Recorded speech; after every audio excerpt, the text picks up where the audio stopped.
Here's your video for your new Graflex lightsaber. Here is the hilt. Currently set up in the Force Awakens or the sequel trilogy mode with the glass eye with the brass edging. Before we dig into the insides of the hilt, we can switch that out if you decide you want it to be displayed as the Empire Strikes Back version, which is essentially just switching out to the dual red button. Externals of the hilt, got a D-ring there. You'll know that it's all screwed on tight when this thing lines right up. This T-grip lines up straight with that. But to get to the inside, it's got a kill key in it to keep it for the battery from draining while it's on the shelf, and the kill key can stay in it. It's a rotating kill key. So we'll just undo the clamp, unscrew the back. And here is the chassis.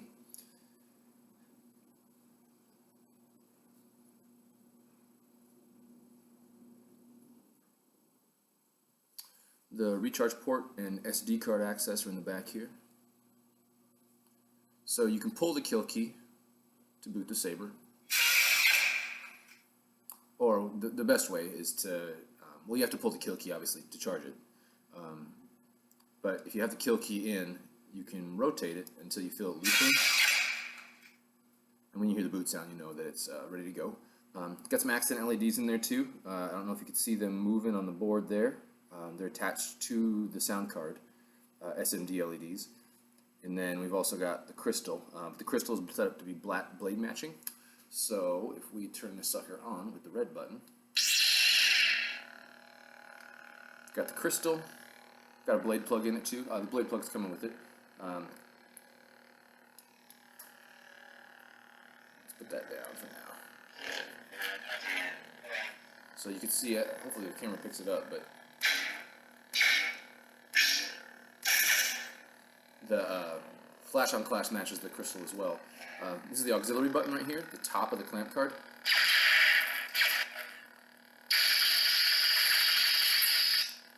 So the way this saber's set up, we've got obviously, so if, it's got blaster blocks, but if you trigger a blaster block and then keep moving the saber, it keeps like deflecting more blasters. Then you stop, and it stops. There's clashes. It's got force effects, so if it's, you gotta get the timing right, but if you press and hold the auxiliary button while you move it, it's like a force push or something. So each font has its own force, different force, so depending on the fonts you decide to put on the saber, that'll determine what the force effect does. But on this one, I think one of them is a movie quote, and one of them is Luke being disarmed by Vader. And then the other force effect, the second force effect, is triggered by doing the same thing but initiating a clash. Yeah, you can hear the lightsaber kind of like rolling across the ground there. This button doesn't do anything. I just pressed it and it didn't do anything. Press and hold that to turn it off. To get into the menu, to switch sound fonts, press and hold the auxiliary button. Sound effect selection. And then, you said you had experience with the Crystal Focus 10.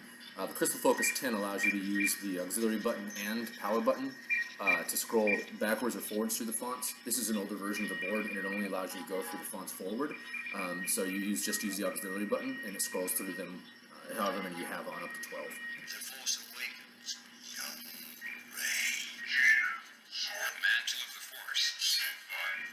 This one's a cool font. Spitfire is a light side unstable blade font, so I'll press and hold that to select it.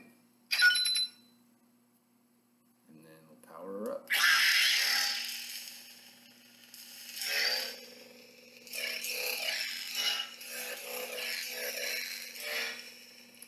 Let's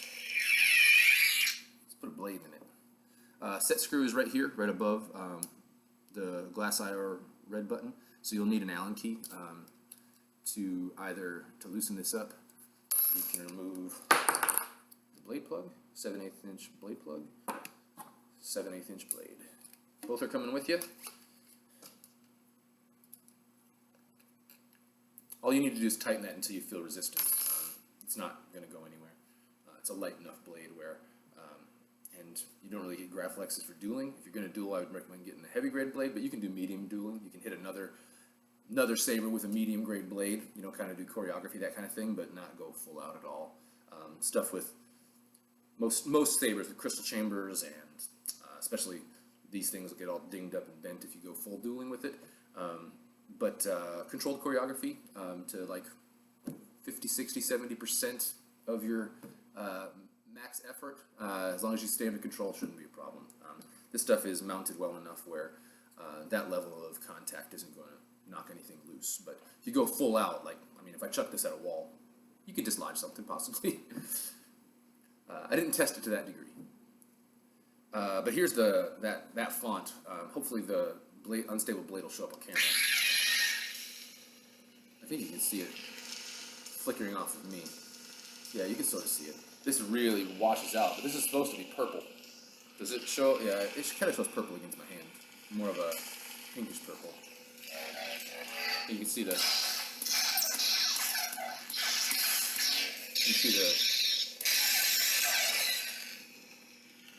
you see the accent LEDs doing their thing inside the hilts, giving a little bit of extra bling. One other thing, this board does do color change, so while you're on a font, if you press and hold the auxiliary button and the power button at the same time, that scrolls through your fonts, your color files. There's the dark side, so yeah, it's really washing out on the camera, but this is definitely red. You can see it on my face. Let's go to so you can see the crystal. I guess I didn't catch that on camera very well, but let me get a good shot at it. There you go. The crystal is blade matching the color change too. So there's green.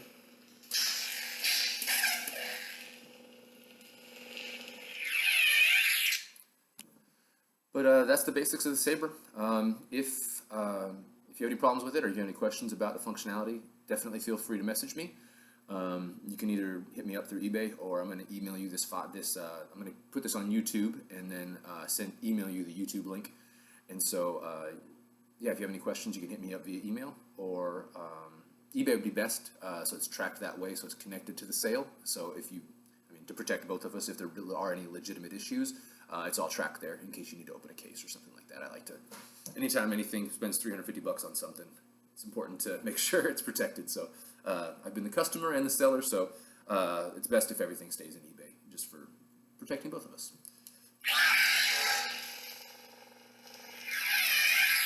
So I'm going to send you the saber. I'm sending you the blade plug with the blade, and yeah, that's it. You'll need a charger. You said if you have a lightsaber charger now, that's a 2.1 millimeter plug. As long as it is 3.7 volts. The charger might say 4.2 volts because the 3.7 volt battery can be charged to a max of 4.2, but it slowly, immediately drops to that level and then maintains that level. So if you've already got a charger, great. If you don't have one, I just bought some from the Custom Saber Shop, so they are in stock, or they were as of last night. Or I think Ultra Saber sells them as well, but you might be able to find them on Amazon. Anyway, I really hope you enjoy your saber, and may the Force be with you.